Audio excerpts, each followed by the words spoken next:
నమస్కారం. గీతం యూనివర్సిటీ సమర్పించు ప్రతిధ్వని కార్యక్రమానికి స్వాగతం. రంగవల్లులు, పిండి వంటలు, కొత్త బట్టలు, బంధుమిత్రులతో సంక్రాంతి సందడి కొత్త ఆశల్ని రేకెత్తిస్తోంది. హరిలో రంగహరి అంటూ భాగవతగీతాల్ని పాడుకుంటూ తిరిగే హరిదాసులది గొప్ప జానపద కళారూపం. గంగిగోవులు, గంగిరెద్దులు, భోగి మంటలు, భోగిపళ్ళు, బొమ్మల కొలువులతో ఆనందోత్సాహాలు వెలువరిసే 3 రోజుల పండుగ ఈ సంక్రాంతి పండుగ సమాహారం. తొలి రోజు నేడు భోగి, రేపు మకర సంక్రాంతి, ఆ తరువాత రోజు కనుమ. పౌష్యలక్ష్మిని సాదరంగా ఇంటికి ఆహ్వానించే పవిత్ర దినం భోగి. ఇక సంప్రదాయాల్లోని సౌందర్యాన్ని, అంతర్లీన సందేశాన్ని ఒక తరం నుంచి మరో తరానికి అందించే ప్రధాన పండుగ సంక్రాంతి. ముచ్చటగా 3వ రోజు కనుమనాడు పశువుల్ని అలంకరించి పూజిస్తారు. మట్టితో, చెక్కతో తయారు చేసిన ఎన్నో బొమ్మలు సంక్రాంతి బొమ్మల కొలువులో కనువిందు చేస్తాయి. కొన్ని ప్రాంతాల్లో చిన్న పెద్ద అనే తేడా లేకుండా గాలిపటాలు ఎగురవేయటం ఈ పండుగలోని మరో ప్రత్యేకత. పండుగ నేపథ్యంలో వెలువరిసే ఆనందం, ఆధ్యాత్మికత, సమతాభావన, శాస్త్రీయ దృక్పథాలపై ప్రతిధ్వని ప్రత్యేక చర్చను చేపట్టింది. ఈ చర్చలో పాల్గొంటున్న ప్రముఖులు డాక్టర్ సివిబి సుబ్రహ్మణ్యం గారు, ప్రముఖ జ్యోతిష్య పండితులు, తెలుగు విశ్వవిద్యాలయంలో ఆచార్యులు; ఆనంద సాయి స్వామి గారు, ఆధ్యాత్మికవేత్త; డాక్టర్ సాగి కమలాకర్ శర్మ గారు, ఉస్మానియా విశ్వవిద్యాలయంలో అధ్యాపకులు, జ్యోతిష పండితులు; పసర్లపాటి శ్రీనివాస బంగారయ్య శర్మ గారు, శ్రీ ఆదిశంకరాచార్య భక్త సమాజ వ్యవస్థాపకులు, ఆధ్యాత్మికవేత్త.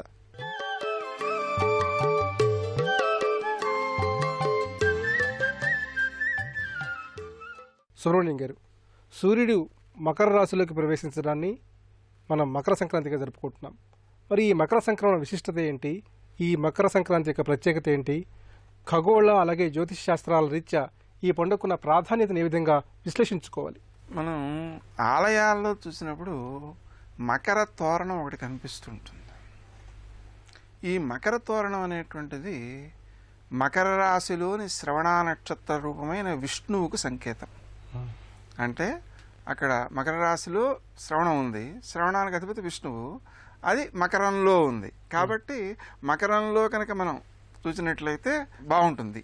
ఇంకో విశేషం ఏంటంటే దీంట్లో శ్రవణ నక్షత్రం ఉంది కదా, ఆ శ్రవణ నక్షత్రంలో సూర్యుడు ప్రవేశించిన సమయంలో పంట పొలాల్లో చేసే పని మనం ఆ ధాన్యం కోసేసి అలా అలా అలా పరచడం, అంటే వ్యాపింపజేయడం అనే చర్యకి సంకేతం అది.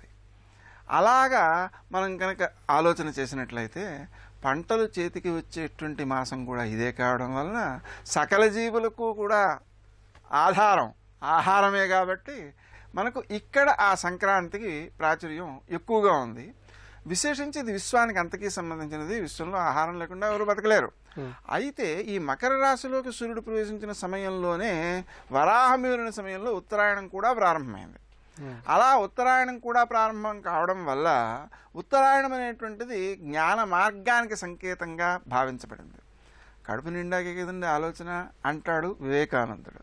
అందుకని ఆహారం అనేది అందిన తర్వాత ఈ ఉత్తరాయణ ప్రారంభం జ్ఞాన మార్గంలో వ్యక్తి సంచరించడానికి అవకాశాన్ని ఇస్తుంది. ఎప్పుడైతే ఆ కడుపు నిండలేదనుకోండి, ఏదో ఈ నేరం నాది కాదు ఆకలిది అన్నట్టుగా వ్యక్తి నేర ప్రవృత్తిని పొందేటువంటి అవకాశాలు కూడా ఉంటాయన్నమాట. అలాంటి వాటి నుంచి జ్ఞాన మార్గంలో ప్రవేశపెట్టేటువంటి సమయంగా దీనికి ఆ ప్రత్యేకత విశిష్టమైనదిగా గుర్తించవచ్చు. ఆనంద సాయి గారు, సంక్రాంతి అంటే 3 పండుగల ముచ్చటైన సమాహారం. భోగి, సంక్రాంతి, కనుమ, ఇలా 3 పండుగల రీత్యా మనం ఈ పండుగ నిర్వహించుకుంటాం. ప్రధానంగా ముగ్గులు తీర్చిదిద్దడం, అలాగే గొబ్బెమ్మలు పెట్టడం, బొమ్మల కొలు నిర్వహించడం, ఇలా ఎన్నో ప్రక్రియలు ఈ సంక్రాంతి నేపథ్యంగా మనం నిర్వహించుకుంటాం. మరి వీటి వెనుకటువంటి ఆత్మీయ సందేశాలు ఏంటి? ముఖ్యంగా వైజ్ఞానికపరమైన సందేశాలని ఏ విధంగా సమన్వయం చేసుకోవాలి? ప్రతి పండగలో కూడా వైజ్ఞానికత ఉంది. దాన్ని విశ్లేషించుకుంటూ మనం వెళ్తే ప్రతి విషయానికి కూడా మనం సైన్స్తో ముడిపెట్టి చెప్పవచ్చు. ఒక పండగకి దాని హృదయం ఏమిటి, దాని లోపల లక్ష్యం ఏమిటి, ఏ లక్ష్యం కారణంగా ఆ పండగ జరుగుతుంది, సంప్రదాయ కారణంగా, సంస్కృతి కారణంగా జరగడం ఒక లక్ష్యం. గొబ్బెమ్మలు పెడతారు, ఎందుకు పెడతారు? గొబ్బెమ్మలు దేంతో తయారు చేస్తారు? ఆవు పేడతో తయారు చేస్తారు. ఆవు పేడ, గోమాతలో 33 కోట్ల దేవతలు ఉన్నాయని చెప్తున్నారు. ఆవు ఈరోజు ప్రపంచం మన హిందూ దేశం అంగీకరించిన విషయాన్ని ప్రపంచ దేశాలన్నీ అంగీకరిస్తున్నాయి. ఇప్పుడు గోవు నుంచి వచ్చే ప్రతిదీ కూడా, ఎందుకంటే గోవు ఆక్సిజన్ తీసుకుని ఆక్సిజన్ విడిచిపెడుతుందంట. That is the only rarest phenomena of cow dung, urine, ఏదైనా కూడా ఆయుర్వేదంలో మహత్తరమైన ఔషధం కింద తీసుకుంటారు. అట్లాంటిది ఈ 30 రోజుల ముందర ఈ పండగకి ప్రిపేర్ అవుతారు. ఇది 3 రోజులు, 33 రోజులు. ఈ 33 రోజులు, ఈ 30 రోజుల్లో కూడా ఈ పండగ గురించే మాట్లాడుకుంటారు. ఈ పండగలో చేసే పనుల గురించే మాట్లాడుకుంటారు. ఈ పండగ మీద అందరి దృష్టి ఉంటుంది. భారతదేశంలో ఉండే బంధువులందరూ విదేశాల్లో ఉంటే వాళ్ళు కూడా ఈ విషయాల గురించి మాట్లాడుకుంటూ, చర్చించుకుంటూ, వీటి గురించి తెలుసుకుంటూ ఇది ఎలా చేయాలి, అది ఎలా చేయాలి, ఎలా చేస్తే ఎంత ఎక్కువ ఆనందాన్ని మనం పొందుతాము. ఆనందం పొందడమే పరమావధి. ఆనందం వల్ల, సంతోషంగా ఉండడం వల్ల రోగాలే పోతాయి. ఉమ్మడిగా ఉండడం వల్ల ఆ సమగ్రతని పాటిస్తూ అందరూ కలిసికట్టుగా ఉండి ఓ పని చేసేటప్పుడు మనకు చాలా ఆనందం కలుగుతూ ఉంటుంది. అయితే ఇప్పుడు గొబ్బెమ్మలకు వచ్చేటప్పటికల్లా ఆవు అని చెప్పాము. ఇంకా వేరే ఇంకొక విషయం తీసుకుంటే భోగి నాడు భోగిపాలు పోస్తారు. దానికి కూడా శాస్త్రీయంగా చెప్తాము. శాస్త్రం అంటే వైజ్ఞానికంగా చెప్తాము, శాస్త్రపరంగా చెప్తాము. ఆ పిల్లలకి, చిన్న పిల్లలు ఉంటారు, ఆ పిల్లలకు కూడాను కొన్ని రకాలైన రుగ్మతలు, బాధలు. ఎందుకంటే ఇది ఏ ఋతువు, మన శరద్ ఋతువు నుంచి హేమంత ఋతువు వరకు ఈ వాన, ఈ మంచు, చలి, చల్లదనం ఎక్కువగా ఉంటుంది. దానివల్ల డిసీజెస్ కూడా ఉంటాయి. అవి ఎప్పుడైతే భోగి వస్తుందో ఆ రోజుకి ఈ దక్షిణాయనం వెళ్ళిపోయి ఉత్తరాయణంలోకి వస్తాం. అక్కడి నుంచి ఋతువులు మారుతాయి. సూర్యుడు నడక మారుస్తాడు. అక్కడి నుంచి ఆరోగ్యం కూడా బాగుంది. సూర్యుడు దగ్గరగా వస్తాడు, మనకి ఎండ దగ్గరగా వస్తుంది, డి విటమిన్ ఎక్కువగా ఉంటుంది, రోగగ్రస్తాలైన శరీరాలన్నీ కూడా తేరుకుంటాయి, ఇంకా బాగుంటుంది. ముఖ్యంగా ఇది నగరాల్లో, పట్టణాల్లో జరిగేది కాదు, ఇది గ్రామాల్లో జరిగేది. వాళ్ళు పంట కోసి తీసుకొచ్చి ఇంట్లో పెట్టుకుని అందులో కొంత భాగం సింహ భాగం తీసుకుని వెళ్ళి ఉంచుకొని మిగతా తీసుకుని అమ్మకం చేసి ఆ డబ్బు తెచ్చుకొని దాంతో దేహ సుఖాల కోసం, ఖర్చుల కోసం పెట్టుకుంటూ ఉంటారు, హ్యాపీగా ఉంటారు. డాక్టర్లు కూడా ఏం చెప్తున్నారంటే మందు రాసి వీలైతే మీ అబ్బాయి కూడా ఓ 10 రోజులు మీ దగ్గర ఉంటే బాగుంటుందండి, మీ రోగం తగ్గిపోతుంది. మందు ఒక్కటే కాదు లక్ష్యం. కాబట్టి కలిసిమెలిసి ఉండటం అనేది ఇందులో ప్రధానమైన విషయం. కాబట్టి మనకి ఇది వైజ్ఞానికంగా కూడా ఓకే. కమలాకృష్ణ గారు, మన జీవితాల్లో కొత్త కాంతులు నింపే పండుగగా సంక్రాంతిని అభివర్ణిస్తారు. మరి ప్రకృతి ఆరాధనకు ఈ మకర సంక్రాంతి ప్రవచనానికి ఉన్నటువంటి ప్రత్యక్ష సంబంధం ఏంటి? ముఖ్యంగా సంక్రాంతిని పెద్ద పండుగగా పేర్కొనడంలోని ఆంతర్యం ఏంటి? ఈ మార్పు అనేటటువంటిది సూర్యుని యొక్క గమనానికి సంబంధించినటువంటిది. అయితే సూర్యుని గమనం కాదు, భూమి యొక్క గమనం, సూర్యుని గమనంగా మనం లెక్కలు పెట్టడం. ఈ మార్పును గమనించడం వల్ల మీకు దక్షిణాయనం అంతా కూడా ఎక్కువగా వ్రతాలు ఉంటాయి. తనను తాను సంస్కరించుకుంటూ జాగ్రత్త పెట్టుకునేటువంటి అంశాలన్నీ ఉంటాయి. ఉత్తరాయణానికి వచ్చేసరికి ఆనందం ఉంటుంది, పండగ వాతావరణం ఉంటుంది. పండుగ వేరు, వ్రతం వేరు.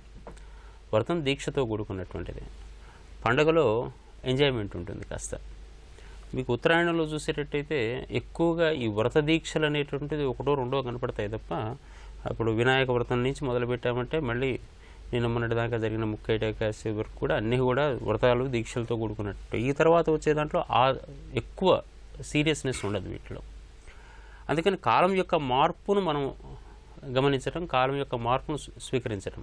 రెండవది, మీకు శుభకార్యాలన్నీ కూడా దాదాపుగా ఈ ఉత్తరాయణ కాలంలోనే ఉంటాయి. వ్యక్తులు ఆనందంగా ఉండేటటువంటి విధానం వైపు దృష్టి పెడతారు. కాబట్టి కొత్త పనులు నిర్వహించే విధానం ఉంటుంది ఈ సమయం మొత్తం కూడా. అటువంటి సందర్భంలో ప్రారంభమైనటువంటిది క్రాంతి, మార్పు, సమ్యక్ క్రాంతి. ఇది సరి అయినటువంటి మార్పు. భోగి, సంక్రాంతి, కనుమ, ఇంకా కూడా ఓపిక ఉంటే ముక్కనుమ.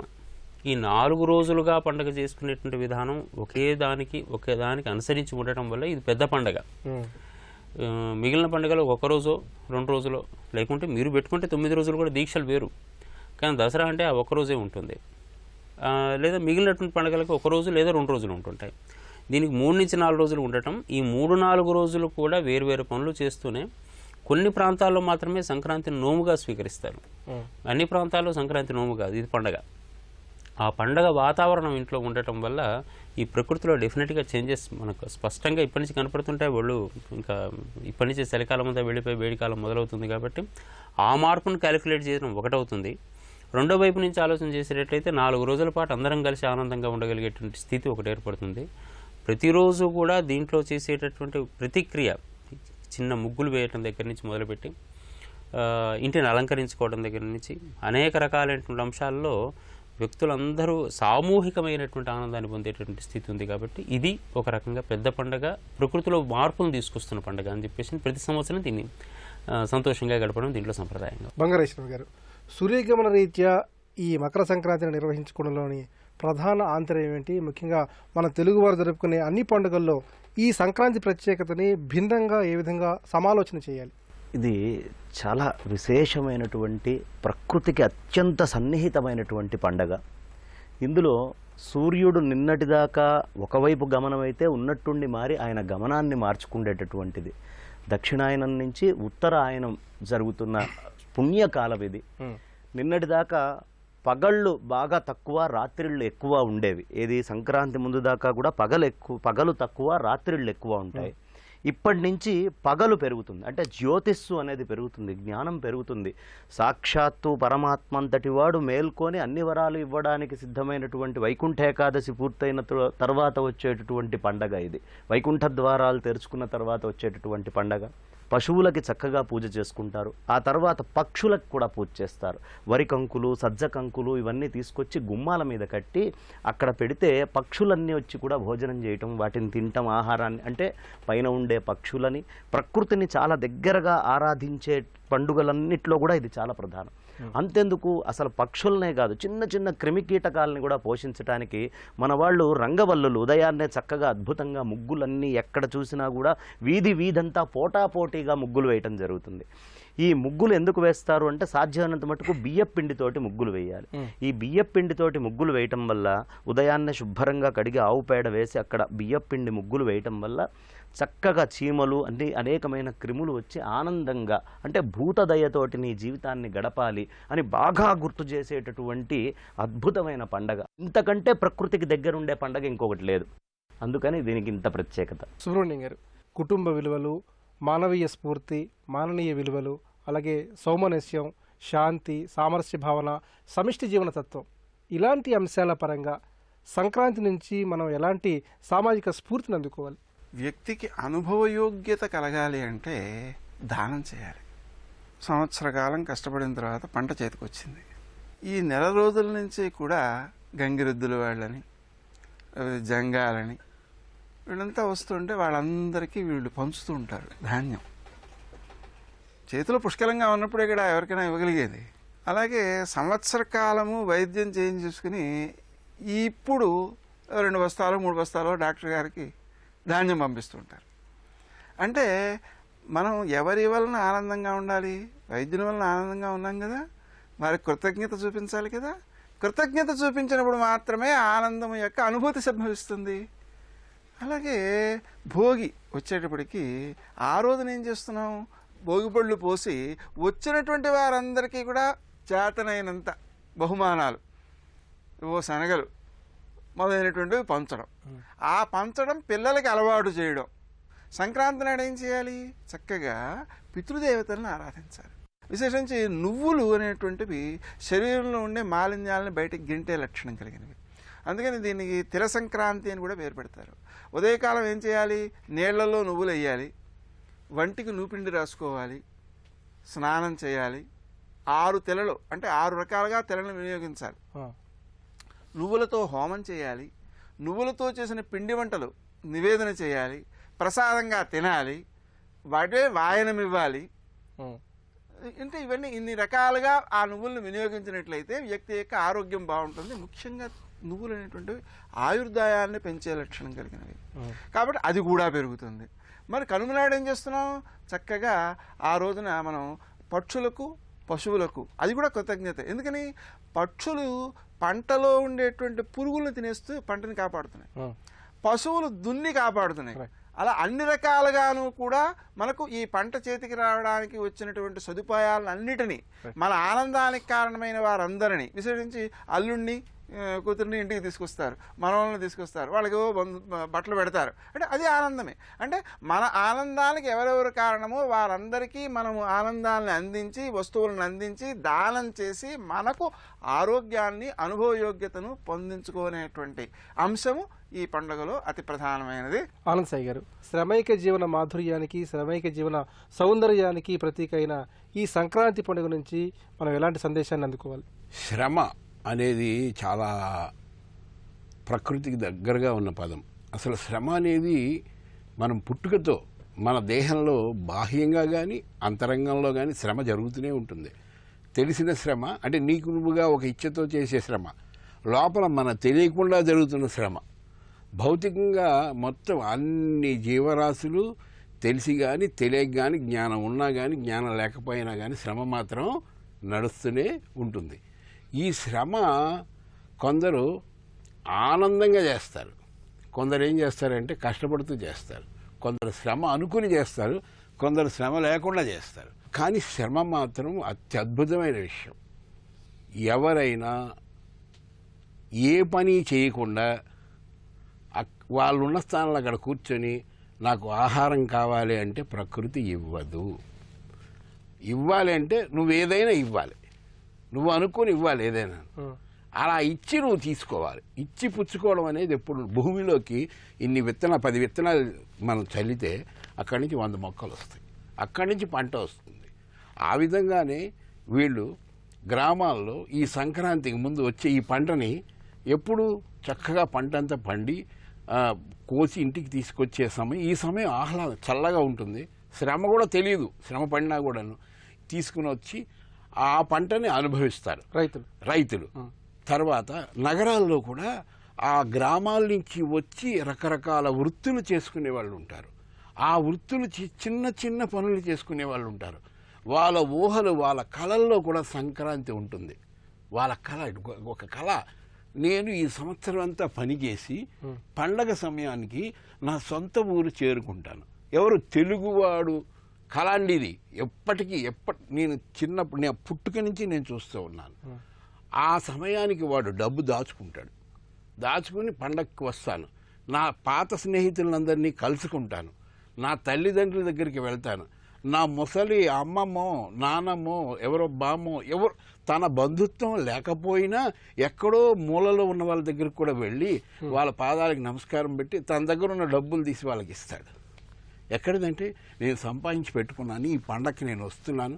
ఫోన్లో కూడా ఏం చెప్తానంటే పండగకి నేను వస్తున్నాను కదా, అప్పుడు నేను కలుసుకుంటాను. నీ కళ్ళు కనిపించడం లేదంట కదా, ఆపరేషన్కి నేను డబ్బులు సాయం చేస్తాను.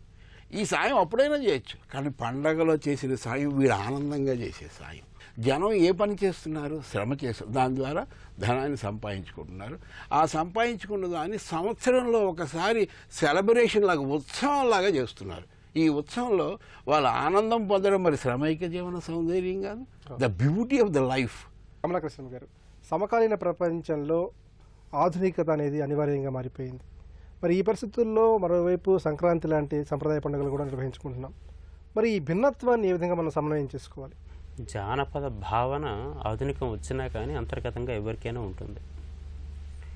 మనసు లోపల ఉండేటటువంటి తత్వం తొందరగా మారడం కష్టమే. అయితే కొత్త తరాలు వస్తున్న సందర్భం లోపల ఆధునికత వస్తుంది. తర్వాత తరాల వాళ్లకు, పెద్ద తరాల వాళ్ళు ఈ భావాన్ని తప్పనిసరిగా అందించాలి. ఈ రోజుల లోపల పిల్లలు ఎవరైనా సరే దోషాలు చేస్తున్నారు, మా మాట వినట్లేదు అనడం మనకు లోకంలో వినపడుతుంది. దానికి కారణం ఏమిటి అని చెప్పేసి మనం అడిగితే అది పెద్దల తప్పు అంటున్నాం. పెంచవలసిన విధానంగా పెంచట్లేదు. ఏది చెప్పాలో, ఏది సంస్కారవంతమైందో, ఏది వైజ్ఞానికమైందో, ఏది అవసరమైందో ఆ విషయం కాక పొట్టకూడికి సరిపోయేటటువంటి చదువుల కోసం వాళ్ళని కేటాయించేసేసి వాళ్ళని యంత్రాలుగా తయారు చేయడం అనేది పెద్దల తప్పు. అది ఏ సమయాల్లో ఏం నిర్వహించాలి, ఏ పండుగ రోజుల్లో ఏం చేయాలి. ఒకనాడు పండుగ వచ్చింది, ఇప్పుడు ఆధునికత అన్నారు మీరు.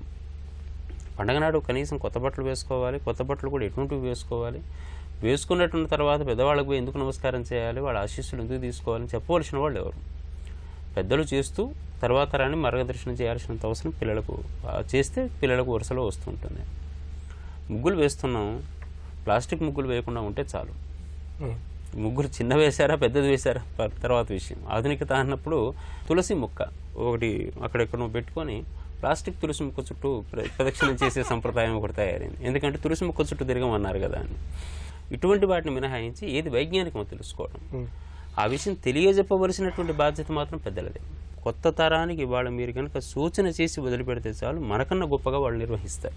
బంగారేశ్వరం గారు, సంక్రాంతి నేపథ్యంగా నేటి యువతరం ఎలాంటి ఆధ్యాత్మిక స్ఫూర్తిని కానివ్వండి, ఆత్మీయ సందేశాన్ని కానీ, ఎలాంటి సామాజిక మానవీయ విలువల్ని అందుకోవాలి? యువతరము అన్ని తరాలు ఓ దగ్గర కలిసి ఉండాలి అనేది ఈ పండగ యొక్క ప్రధానమైనటువంటి ఉద్దేశ్యం. తాతమ్మలు వాళ్ళ దగ్గర నుంచి, తాతయ్యల దగ్గర నుంచి మొదలుపెట్టి మునిమన వాళ్ళ దాకా ఒక ప్రదేశంలో ఉండి ఈ మునిమన్న వాళ్ళకి ప్రకృతిని, మన సంప్రదాయాల్ని అన్నిటినీ అనూచానంగా చక్కగా అందించడము అనేది ఈ పండగ ప్రధానమైనటువంటి ఉద్దేశ్యం. చాలా ప్రకృతి యొక్క రమణీయత ఇక్కడ మనకి స్పష్టంగా తెలుస్తూ ఉంటుంది. సూర్యుడి యొక్క మహత్తు ఇక్కడ తెలుస్తూ ఉంటుంది. రైతుల యొక్క కష్టం ఏమిటి అనేది తర్వాత తరానికి ఇప్పుడే తెలియపరచాలి. ఎంత కష్టపడితే ఆ పంట లోపలికి వచ్చింది.